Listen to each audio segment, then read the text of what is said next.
여러분 안녕하십니까. 5월 22일 토요일 넘치는 우리 교회 EQ 21차 시작하도록 하겠습니다.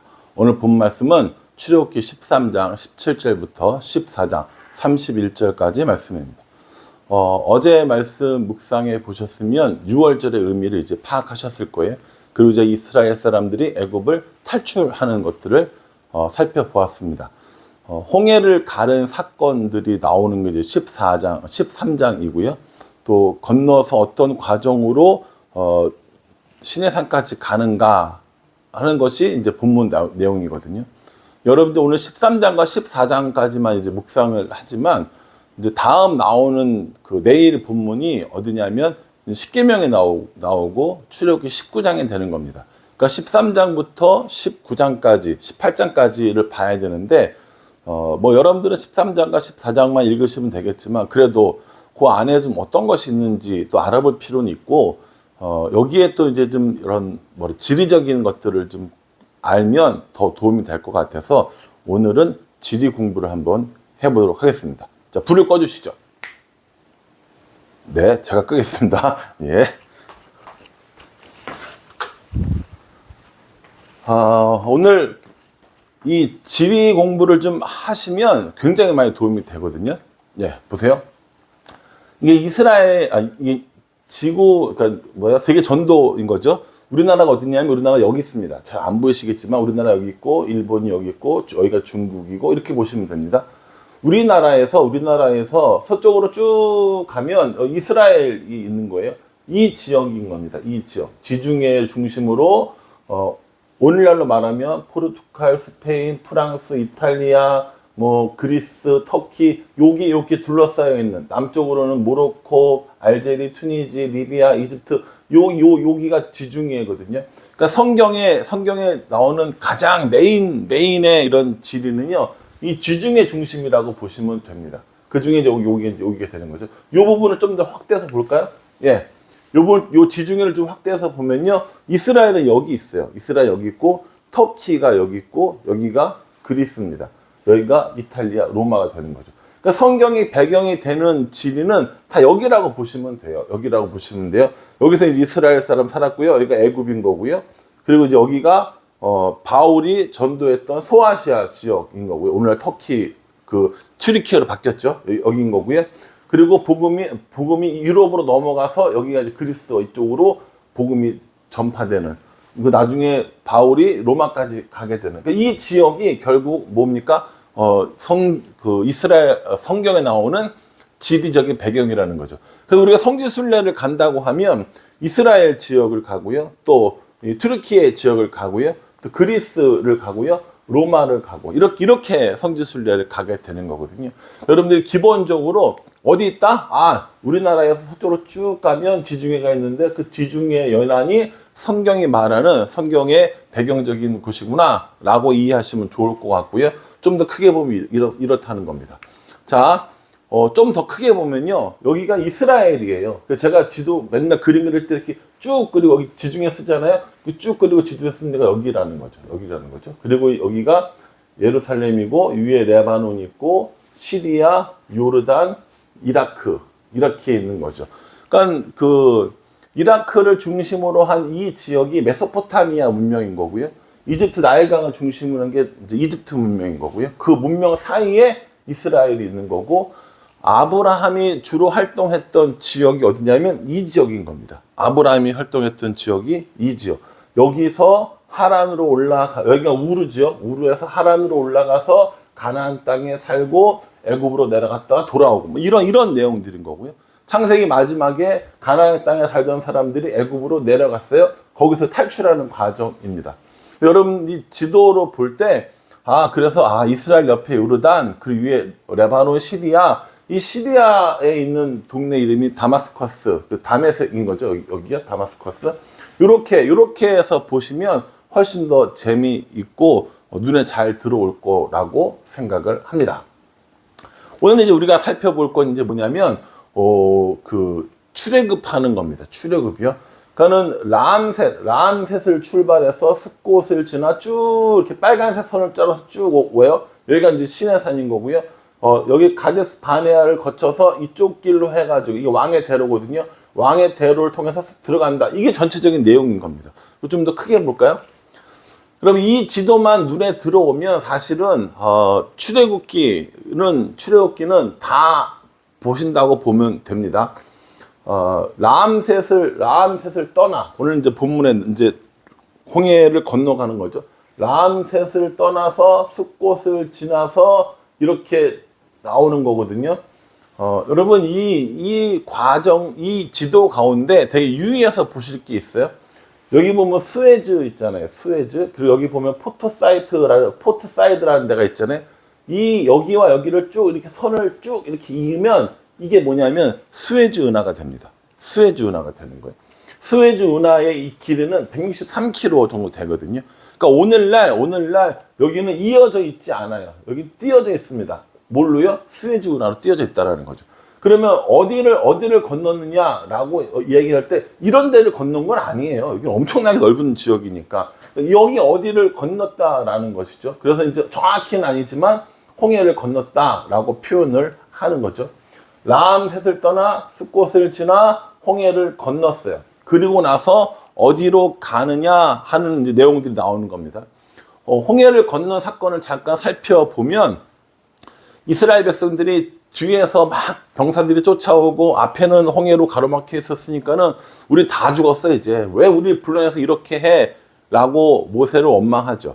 그 모세를 원망하니까 뭐라고 이야기하냐면 14절에 여호와께서 너희를 위하여 싸우시리니 너희는 가만히 있어라. 이렇게 얘기합니다. 여호와께서 너희를 위해서 싸우시리니 너희는 가만히 있어라.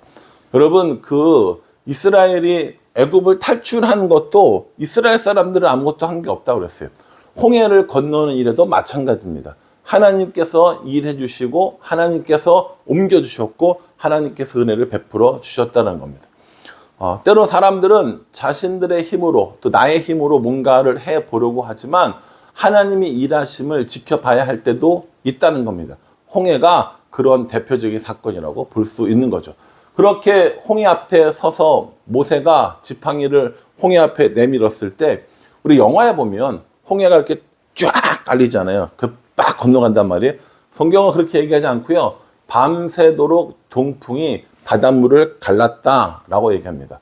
바람이 불어서 그 바닷물 위에 치니까 밤새도록 물이 세워지는 거죠. 이렇게 갈라지는 거죠. 그래서 마른 땅을 건너가고 애굽의 군사들과 또 애굽의 그 병거, 오늘로 말하면 탱크 같은 거거든요. 그 병거들도 다 물속에 수장되어져 버리는 일들이 일어나게 된 겁니다. 애굽에서 탈출할 때도 마찬가지였지만 홍해를 건널 때도 마찬가지입니다.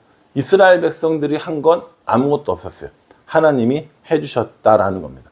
이렇게 홍해를 건너고 나서 이제 시작되는 광야의 여정인 거죠. 14장까지 우리가 묵상을 하면 홍해 얘기가 나오고요. 15장에 가면 모세와 미디암이 이 홍해의 사건을 하나님을 찬양하는 모습들을 볼 수 있습니다. 되게 재밌는 건 15장에 모세하고 미디암이 찬양을 하고 되게 즐거워하거든요. 근데 그 15장 끝에 보면 어떤 사건이 나오냐면 마라의 쓴물 사건이 나옵니다. 그럼 마라 어디 있어요? 마라 여기 있죠. 여기 사흘길을 걸어와서 마라에 있는데 물이 없다고 불평한 겁니다. 물이 있어서 먹으려고 보니까 쓴물인 거죠. 이 이스라엘 지역의 광야들은요, 석회질들이 많아서 물에 굉장히 물이 쓰다고 합니다. 그냥 먹을 수 없는 것이죠.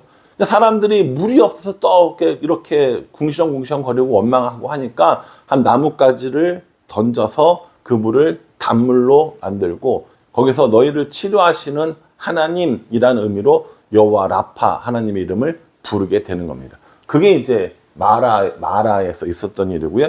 이 15장에 나오는 이야기입니다. 그렇게 또 쭉 지나가서 엘림의 오아시스도 거쳐가고 이 엘림과 리비딤 사이에 있는 것을 신광야라고 부르는데요. 이 엘림과 리비딤 사이 이 신광야에서 어떤 일이 일어나냐면 만나와 메추라기 사건이 일어나는 겁니다. 너무 배가 고파요. 고기도 먹고 싶어요. 이렇게 얘기하니까 하나님께서 아침에는 만나를 그리고 저녁에는 메추라기를 주셔서 이 이스라엘 사람들을 먹게 하는 것이죠. 이게 이제 어디 나오냐면 16장에 나온다는 겁니다. 이 만나 얘기를 좀 하면 좋은데, 만나는 이스라엘 백성들이 가나안 땅에 들어가서 첫 번째 수확한 것을 먹기 전까지 약 40년 동안 계속해서 매일 생겼던 겁니다. 이 사람들이 아침에 만나를 주신다는 말을 듣고 밖에 나가 보니까 동글동글하고 이렇게 생긴 것들이 있는 거예요. 그래서 사람들이 물어봤어요. 이게 뭐야? 이게 뭐지? 라고 물어본 거예요. 영어로는 What is this? 라고 얘기했고, 히브리어로는 만 이렇게 얘기한 겁니다. 그래서 그 이름을 만나라고 불렀어요. 그러니까 만나라고 할 때마다 뭐예요? 이거 뭐야? 이게 뭐야? 라고 하면서 불렀던 그것이 만나라는 거죠. 만나는 이스라엘 사람들을 먹이고 입히시고 보호하시는 하나님의 상징이 됩니다. 그래서 이 만나를 통해서 계속해서 이스라엘 백성들을 인도하시는 하나님의 사랑을 볼 수 있게 된다는 거죠. 그래서 엘림과 르비딤 사이의 이 신광야에서 만나를 먹는, 또 메추라기를 먹는 일들이 일어나고요. 르비딤에서 어떤 일이 일어납니까? 17장에 보면 또 물 때문에 싸우게 되고요. 여기서 아말렉과 전쟁이 벌어지게 되는 겁니다. 그리고 18장에서 모세의 장인 이도를 만나서 그 천부장, 백부장, 50부장, 10부장을 세우는 조직을 갖추게 되고 19장에 비로소 시내산에 도착하게 됩니다. 여러분, 시내산은 어딘지 알려져 있지 않습니다. 시내산이 고유명사가 아니라 시내 반도에 있는 산이라는 의미를 가지고 있는 거죠. 여러분, 지금 이걸 보시면 삼각형으로 되어 있잖아요. 반도라는 의미는요, 삼면이 바다로 둘러싸여 있는 땅을 반도라고 부릅니다. 우리나라도 그렇잖아요. 서해안, 남해안, 동해안, 삼면이 바다인 거잖아요. 그래서 이거를 반도라고 부르고, 한민족이 사는 반도이기 때문에 한반도라고 부르는 거예요. 이것은요, 이 땅 이름이 시나이예요. 시나이인데 시나이 반도잖아요. 세 군데가 지금 다 이렇게 됐으니까. 그러니까 이걸 시나이 반도라고 부르고, 시내 반도. 그래서 시내 반도에 있는 산 해서 이름이 시내산이 되는 겁니다. 현재 정확히 시내산이 어딘지는 몰라요. 그러나 시내 반도에 있는, 시내 광야에 있는 산이기 때문에 시내산이라고 부르는 거죠. 이스라엘 백성들이 이 라암셋을 출발해서 쭉 와서 여기까지 시내산까지 이르는데 걸린 기간은 3개월입니다. 19장 1절에 보면 3개월 만에 시내산에 도착했다라고 이야기를 하고 있습니다. 사실은 여기서부터 이렇게 올라오면 3일이면 갈 수 있대요. 적어도 일주일 이내면 갈 수 있는 길인 거예요. 그런데 여기에 누가 살고 있었냐면 블레셋 사람들이 살고 있었죠. 워낙 강하니까 이곳으로 보내지 않고 이곳에 와서 율법도 주고, 그렇죠, 제사법도 알려주고 여러 가지 알려주려고 했다는 겁니다. 여기 가자라고 나오는 데 있잖아요. 가자는 오늘날도 팔레스타인 사람들이 살고 있는 지역입니다. 그래서 이 가자와 예루살렘, 여기가 맨날 지금도 싸우고 있는 지역이거든요. 예로부터 블레셋 사람들, 영어로 하면, 한국말로 하면 블레셋 사람들, 영어로 하면 팔레스타인 사람들이 살고 있는 지역. 그래서 이쪽으로 가지 않고 이렇게 돌아서 시내산에 도착한 것이 오늘 본문의 내용입니다. 여러분, 이런 그 지도 정도, 하나 정도, 이 지도 정도를 알고 있으면 성경 읽는데 훨씬 더 재미있어요.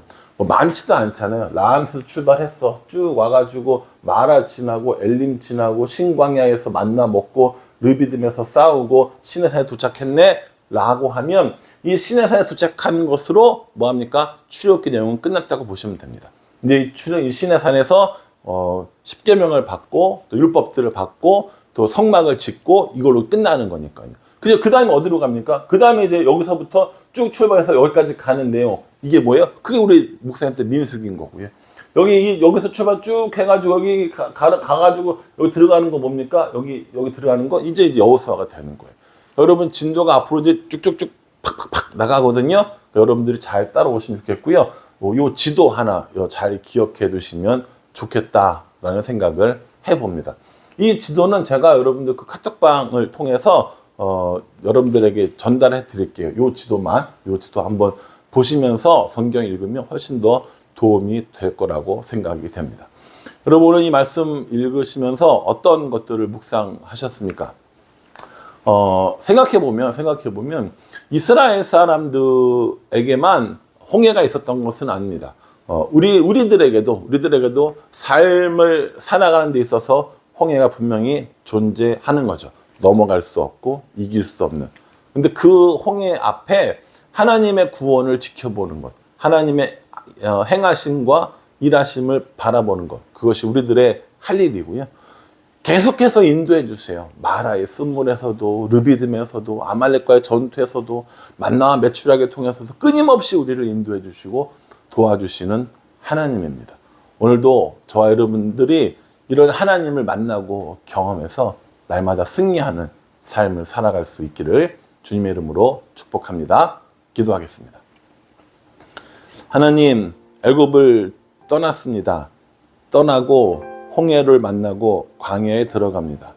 이스라엘 백성들은 이 모든 것들을 이기고 감당할 만한 힘이 없습니다. 우리도 그와 같습니다. 그러나 하나님께서 여전히 인도해 주시고 보호해 주시고 함께하여 주십니다. 우리의 삶 가운데서도 우리와 함께 하시는 하나님을 날마다 만나며 살아갈 수 있도록 인도하여 주시옵소서. 예수님의 이름으로 기도합니다. 아멘.